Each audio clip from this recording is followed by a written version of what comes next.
Hello, I thought I'd do a little live video going over some stats from the climbing competition, since that sounds more fun than writing a paper. A question that was going through my head while I did the competition was, is there a way for us to determine the true difficulty of each climb? Even though the route setters did a pretty good job, some of them are clearly worth too many points or clearly worth not enough points. So the answer to this is pretty easy. The more people that did the climb, the easier it is, right? So let's take a look at that graph. So the hardest one was 50, and then the easiest one was 35.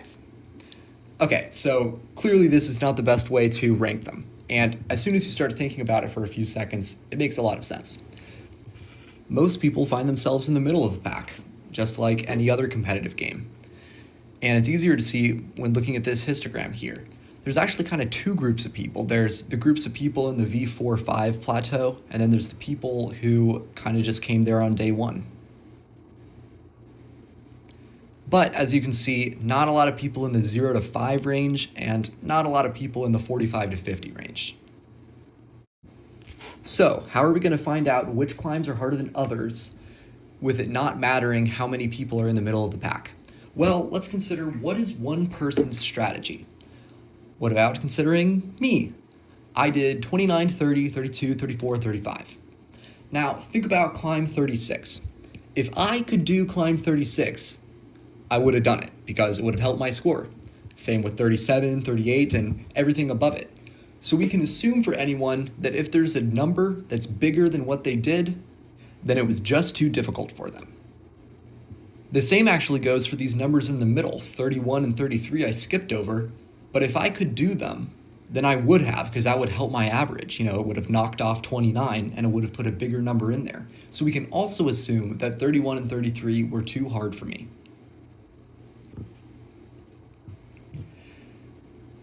Now, what about numbers 28 all the way down to 1? Were those too easy for me?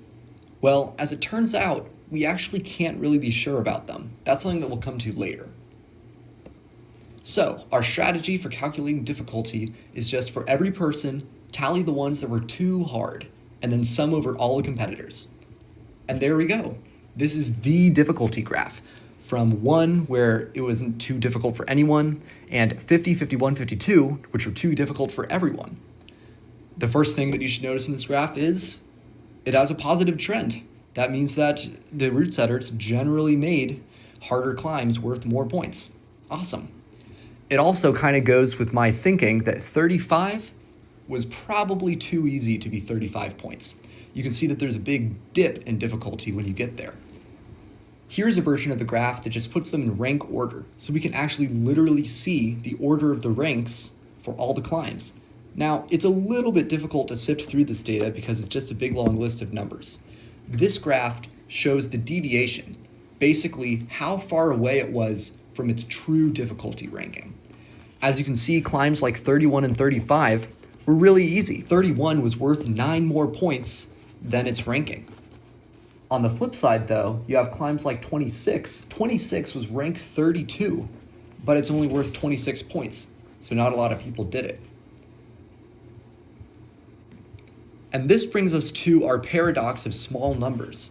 26 had 5 climbs ahead of it that were easier than it. The interesting thing about that is, ideally, nobody should climb it. Think about it.